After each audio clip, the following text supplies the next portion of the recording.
বিশ্বনবী বলেন আমি করি নাই।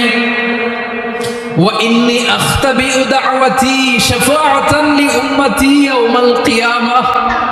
আমার ওই স্পেশাল দোয়াটা আমি দুনিয়ার বুকে কঠিন বিপদে পড়েও কোনোদিন করি নাই। আমি আমার স্পেশাল দোয়াটা কিয়ামতের দিন আমার গুনাহগার উম্মতকে সুপারিশের জন্য রেখে দিয়েছি।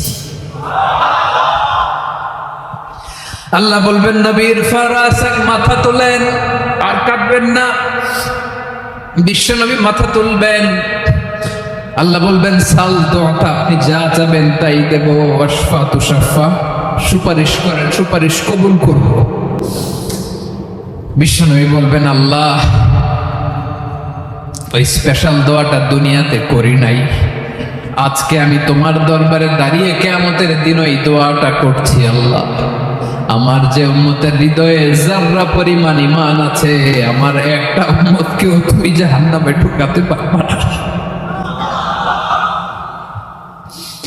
বিশ্বনবী পাগলের মতো একবার হাউজে কাউসারে যাবেন, একবার সিরাতে যাবেন, একবার পুলসিরাতের দিকে, একবার হাউজে কাউসারের দিকে পাগলের মতো দৌড়াতে থাকবেন। তার কোনো গুনাহগার উম্মত যাতে জাহান্নামে ঢুকে না যায়, সেদিন কেউ সুপারিশ করতে পারবে না বিশ্বনবী ছাড়া।